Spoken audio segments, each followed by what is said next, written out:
అట్లాగే ఇప్పుడు సంక్రాంతి పండక్కి శబరికి బస్సుల మీద బాదుడే బాదుడు, ట్రైన్ల మీద బాదుడే బాదుడుగా ఉంది ప్రభుత్వాలు. మరి ఏం స్పందించట్లేదు, సామాన్యుడు నలిగిపోతున్నాడు. దాని గురించి మీరు ఏం చెప్తారు? నలిగిపోవడం కాదు, కుమిలిపోతున్నారు. ఎందుకంటే నేను మొన్న చెప్పినప్పుడు 2500 అని అనుకున్నా. ఈ హైదరాబాద్ నుంచి విజయవాడకి 2500 హైయెస్ట్ తీసుకుంటారని చెప్పా మొన్న చెప్పినప్పుడు. కానీ నిన్న నాకు తెలిసింది ఏంటంటే 4000 వరకు తీసుకుంటారంట. 4000 వరకు. సాధారణ టైంలో 700 ఉన్న రేటు, హైదరాబాద్ టు విజయవాడ సాధారణ టైంలో 700 ఉన్న రేటు ఈ యొక్క సీజన్లో 4000 వరకు వెళ్తుందంట. అంటే ఇంకా ఆ లెక్కలో చూసుకుంటే గోదావరి జిల్లాలకి ఎంత అవుతుంది? విజయవాడకే నువ్వు 4000 తీసుకుంటే గోదావరి జిల్లాలకి ఎంత అవుతుంది? సో ఈ యొక్క ప్రైవేట్ ట్రావెల్స్ సంక్రాంతి పండుగ పబ్లిక్ కాదు, సంక్రాంతి పండుగ ట్రావెల్స్ వాళ్ళకి. సో ఇంత ఘోరంగా ఎప్పటి నుంచో జరుగుతుంది. కొన్నిసార్లు ఏదో తనిఖీలు చేసి కొన్ని చెప్పి వదిలేస్తున్నారు తప్ప సీరియస్ యాక్షన్ తీసుకోవట్లేదు. ఒక కండిషన్ అంటూ ఉండాలి కదా గవర్నమెంటు. వాళ్ళని ప్రైవేట్ ట్రావెల్స్ అంటే పూర్తిగా వాళ్ళకి ఇష్టానుసారంగా ప్రైవేట్ యాజమాన్యం కాబట్టి వాళ్ళకి ఇష్టానుసారంగా నడిపించుకోమని ఎక్కడ రైల్స్ లేవు. గవర్నమెంటు హ్యాండ్వర్లోనే వాళ్ళు నడిపించాలి, ప్రైవేట్ మేనేజ్మెంట్లు కూడా. కానీ అలాగే ఎక్కడా నడిపించట్లేదు. సో గవర్నమెంట్ వెంటనే తనిఖీలు చేయాల్సిన అవసరం ఉంటుంది, ఇన్స్పెక్షన్ చేయాల్సిన అవసరం ఉంటుంది. ఏ ట్రావెల్స్కి మినిమం ఎంతకు మించి తీసుకోకూడదని కండిషన్ పెట్టాల్సి వస్తుంది. ఉదయం 700 ఉంటుంది, సాయంత్రం మళ్ళీ 900 ఉంటుంది, మళ్ళీ ఇంకో 2 అవర్స్ ముందు నీకు టికెట్ కావాలంటే 1100 ఉంటుంది. ఒక రోజులోనే టికెట్ల ధరలు ఇన్ని రకాలుగా మారితే ఇంకా అది. అట్లాగే సార్ మన విజయవాడ నుంచి ఇక్కడ వైజాగ్ నుంచి ఇటు హైదరాబాద్ దాకా దగ్గర 8-9 టోల్ గేట్లు ఉన్నాయి. ఫ్రీ అంటున్నారు, మరి నిజం అంటారా కుమ్ముడే అంటారా? అవి కూడా అంటే ఫ్రీ కాదు. ఫ్రీ అనేది కేంద్రానికి ఆయన మినిస్టర్ గారు లేఖ రాశారు. ఫ్రీ అనేది టోల్ గేట్లు అనేది కేంద్ర ప్రభుత్వం హ్యాండ్ ఓవర్లో ఉంటుంది. కానీ ఆయన ఏం చెప్తున్నారంటే ఈ టోల్ గేట్లలోని 30 కిలోమీటర్ల డిస్టెన్స్ వస్తుంది. అంటే ఈ సంక్రాంతి సమయంలోనే ట్రాఫిక్ 30 కిలోమీటర్లు ఆగిపోతుంది. ఇప్పుడు ఆ రోడ్లు కనుక మరమ్మతులు కూడా చేస్తారని చెప్పారు. అలా మరమ్మతులు చేస్తే 50 కిలోమీటర్ల ట్రాఫిక్ ఆగిపోయి ఉంటుంది. 50 కిలోమీటర్ల ట్రాఫిక్ ఆగిపోతే పండగ అయిపోయిన తర్వాత మనం ఇంటికి వెళ్ళాల్సి ఉంటుంది ఆంధ్ర. కాబట్టి పండుగ అయిపోయినది ఉంది. ఆ యొక్క వాతావరణం చూసి ఊళ్ళందరూ కూడా పండుగ అయిపోయినది ఎందుకు వచ్చావు వెళ్ళిపో అంటారు. ఇలాంటి వాతావరణం ఉంది కాబట్టి వాళ్ళకి చాలా ఆంధ్ర వాళ్ళకి అని అంటున్నారు. కాదు, ఖమ్మం వెళ్ళే వాళ్ళకి, భద్రాచలం వెళ్ళే వాళ్ళకి కూడా ఇప్పుడే మొదలైంది. మరి రెండింటికి తట్టుకోగలరా ఈ బస్సులు కానీ ట్రావెల్స్ కానీ? ఇబ్బంది పెడతారా ప్రజల్ని అనే ఆలోచనలో పడుతున్నారు, భయపడిపోతున్నారు వెళ్ళాలన్నా. ట్రావెల్స్ అంశాల మీద ఖచ్చితంగా రవాణా శాఖ మంత్రి, చీఫ్ సెక్రటరీ గారు కూడా ఈ అంశం మీద చాలా డెప్త్గా వెళ్లాల్సిన అవసరం ఉంటుంది. లేకపోతే ఈ సంక్రాంతి సందర్భంలో కుటుంబాలతో వెళ్ళే వాళ్ళు ఉంటారు, ఆడవాళ్ళతో వెళ్ళే వాళ్ళు ఉంటారు. అవసరమైతే మధ్యలో కూడా దింపేస్తాను అన్న వైఖరి కూడా ఈ ప్రైవేట్ ట్రావెల్స్ మేనేజ్మెంట్ వ్యవహార శైలి అందరికీ తెలుసు. వాళ్ళ టాలెంట్ చాలా గొప్పగా ఉంటుంది. పండుగ టైంలో వాళ్ళ టాలెంట్ అంతా భయపడుతుంది. అప్పుడు ఈ రవాణా శాఖ టాలెంట్ కూడా చూపించాలి. కేవలం ఏదో చిన్న తనిఖీలు చేసి ఆపేస్తే కుదరదు. ఎందుకంటే ఇప్పుడు ఏవైతే టోల్ గేట్లు అన్నారో కేంద్ర ప్రభుత్వం లేఖ రాశారు.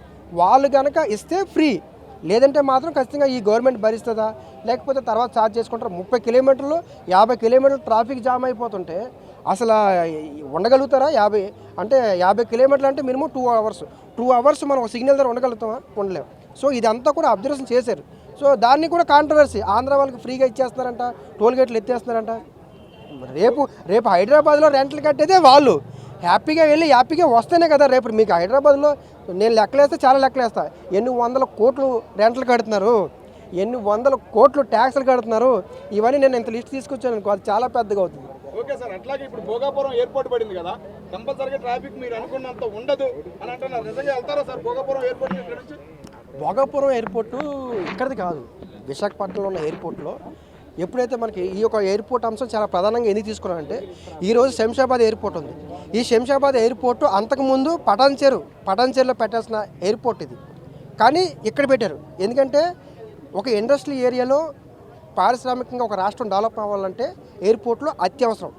వాళ్ళకి మేనేజ్మెంట్లు వెళ్ళేటప్పుడు కానీ లేకపోతే ఇతర రాష్ట్రాలకి ప్రొడక్షన్ పంపించేటప్పుడు కానీ కార్గో ఫ్లైట్స్ కానీ ఇవన్నీ కూడా అర్జెంటుగా వెళ్ళాల్సినవి ఉంటాయి. సో మనకి ఇక్కడ కూడా శంషాబాద్ ఎయిర్పోర్ట్ క్లిక్ అవ్వడానికి కూడా కారణం ఏంటంటే కార్గో అంటే ఇక్కడ పారిశ్రామికంగా ఏవైతే ఎక్స్పోర్ట్స్ ఇన్స్పోర్ట్స్ ఉంటాయో వాటి బేస్ మీద అయ్యింది. సో ఈ భోగాపురం ఎయిర్పోర్ట్ కూడా ఎక్కడ పెట్టాలి? First Achyutapuram, Visakhapatnam industrial area ఏదైతే ఉందో అక్కడ అచితాపురంలో ప్లాన్ చేశారు. కానీ అక్కడ మొత్తం రియల్ ఎస్టేట్ చేసి దాన్ని అక్కడ షిఫ్ట్ చేశారు భోగాపురం. ఆ తర్వాత జగన్మోహన్ రెడ్డి గారు వచ్చారు, కొంత స్లో అయింది, తర్వాత మళ్ళీ పాస్ అయింది. కానీ క్రెడిట్ మొత్తం కూడా వన్ సైడ్ చంద్రబాబు నాయుడు అంటే కాదు, జగన్మోహన్ రెడ్డి గారు కూడా ల్యాండ్ పూలింగ్లో 960 కోట్లు ఇచ్చారని సెంట్రల్ గవర్నమెంట్ నుంచి కూడా పర్మిషన్ తీసుకొచ్చారు. కానీ క్రెడిట్ మొత్తం వన్ సైడ్ అనేది రాంగు. సో ఆ గవర్నమెంట్లో కూడా చేశారు. జగన్మోహన్ రెడ్డి గారి యొక్క ఐడియాలజీ సంక్షేమం ఎక్కువ, అభివృద్ధి తక్కువ. అది జగన్మోహన్ రెడ్డి గారు ఇది వేస్ట్, భోగాపురానికి ఎయిర్పోర్ట్ ఎందుకన్న వీడియో కూడా హైలైట్ చేస్తున్నారు. మరి దాని గురించి ఏమంటారు? అది చూశాను, నేను కూడా అది చూశాను. సో అంటే ఆయన ఐడియాలజీనే చెప్పారు. సో ఆయనకి ఆలోచన విధానం అభివృద్ధి అనే అంశం మీద కొంచెం తక్కువగా ఆలోచించడం వల్ల ఈరోజు ఆయనకు పడ ఓట్లు కూడా ఎక్కువ శాతం సంక్షేమ బేస్ చేసి పడ్డాయి. ఇప్పుడు టీడీపీ పార్టీకి పడ్డాయి అభివృద్ధి బేస్. ఎవరైతే అభివృద్ధి కావాలనుకున్న వాళ్ళందరూ టీడీపీ కోట్లేశారు, సంక్షేమం కావాలందరూ కూడా అన్న వాళ్ళందరూ కూడా వైసీపీ కోట్లేశారు. సో ఈ వీళ్ళ యొక్క ఏదైతే వీళ్ళ ఫాలోవర్స్ ఏం కోరుకున్నారో అవి వేశారు, వాళ్ళ ఫాలోవర్స్ ఏం కోరుకున్నారో అది చేశారు. సో జగన్మోహన్ రెడ్డి గారు పూర్తిగా అంటే ఆయన వ్యాఖ్యలు నేను చూసాను యూట్యూబ్లో. సో అప్పుడున్న వాతావరణం ప్రకారం, ఎందుకంటే రాష్ట్ర విభజన జరిగిన తర్వాత ఇప్పుడే ఎయిర్పోర్ట్లు ఎందుకు, ఇప్పుడే అంత ఎందుకు, ఇంకా ఉన్నాయి కదా పెట్టుబడి పెట్టడం ఎందుకు అన్నారు. కానీ ఈరోజు 2014-24 అంటే 12 సంవత్సరాలు అవుతున్నా సరే ఇంకా రాష్ట్ర అభివృద్ధి ఇంకా పికప్ అవ్వలేదు ఇంకా పూర్తిగా. అంటే ఆ రోజు విమర్శించారు, రాష్ట్రం ముందు 10 ఏళ్ళు ఉండగానే ఎందుకు వెళ్ళిపోయారు, ఇంకా అంత అవసరం ఏంటన్నారు. కానీ ఈరోజు ఇంకా టైం పట్టింది. సో ఇది ఏదైతే భోగాపురం ఎయిర్పోర్ట్ అల్లూరి సీతారామరాజు పేరు పెట్టారు, సో అది ట్రయల్ రన్ పూర్తయింది. 4 నెలల తర్వాత ప్రధానమంత్రి గారు వచ్చి ఓపెన్ చేస్తారు. ఇది కూడా పాజిటివ్గా ఉంది. అంటే రేపు కూటమి ప్రభుత్వం చెప్పుకోవడానికి అంటే లాంగ్ టర్మ్ అన్నీ ఇప్పుడు అమరావతి, పోలవరం ఇవన్నీ లాంగ్ టర్మ్, షార్ట్ టైంలో కూడా మనం అభివృద్ధి చేస్తామని చూపించాలి. కాబట్టి ఇది చూపించారు. కూటమి ప్రభుత్వం దీని మీద దృష్టి పెట్టింది, వైసీపీ పార్టీ కూడా చేసింది.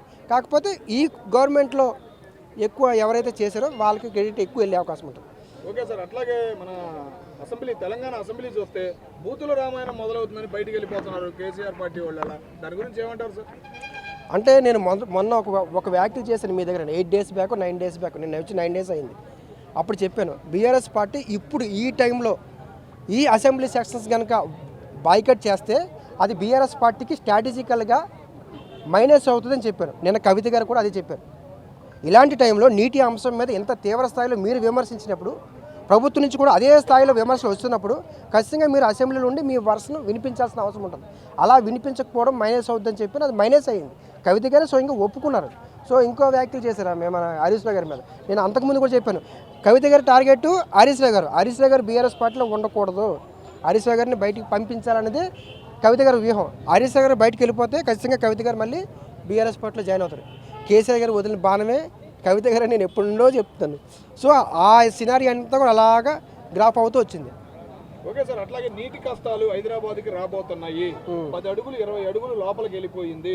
రేపు సమ్మర్లో కష్టాలే అనే మాటలు కూడా వినపడుతున్నాయి. మరి ఈ నీటి గోళ ఏంది, రామాయణం ఏంది సార్? అంటే నీటి అంశం చాలా తెలంగాణ రాష్ట్రంలో మొదటి నుంచి ఉన్న అంశం. అంతకుముందు ఒకసారి మీకు తెలియదు కానీ 2010-11లో పటంచెర్లో ఎక్కువ బోర్లు వేస్తే భూకంపం వచ్చే అవకాశం ఉందని ఒక రియాలిటీ గ్రౌండ్ రిపోర్ట్ చెప్తే వెంటనే దాన్ని ఆపేసే కలెక్టర్ గారు ఈ ఏరియాలో మీరు వేయొద్దు, బోర్లు వేయొద్దు అని చెప్పి. అంటే నీరు ఉత్పత్తి అవడానికి ఎక్కడ పడితే అక్కడ డబుల్ బోర్లు, 2 బోర్లు 3 బోర్లు వేస్తే వాటర్ వస్తుందని ఏదైతే ఫీల్ అవుతారో దాని భూకంపాలు కూడా వచ్చే అవకాశం ఉంటుందని చెప్పారు ఇప్పుడు 10 years బ్యాక్. అంటే అలాంటి పరిస్థితి ఉంది. సో ఇప్పుడు వాటర్ వచ్చే అలాంటి వాతావరణం ఉందంటే కొన్ని ఏరియాలు చూపిస్తున్నాయి, ఒక అమీర్పేట కానీ పంజాగుట్ల కానీ అలాంటి దగ్గర కొంత ట్రబుల్ స్టార్ట్ అవుతున్నట్టు అని అనిపిస్తుంది సిమ్టమ్స్. సో రావచ్చు. అయినా మన రేవంత్ రెడ్డి గారు ఏం చెప్పారంటే అవసరమైతే 1000 కోట్లు ఇచ్చినా సరే నేను గోదావరి వాటర్ని తీసుకొస్తానని చెప్తాను. సో వాటర్ అంశం కనుక ఇప్పుడు నిజంగా అదే ఆ రకమైన వాతావరణం కనుక వచ్చిందనుకో అది కొంచెం గవర్నమెంట్కి అగ్నిస్ట్ అవుతుంది. ఇది మన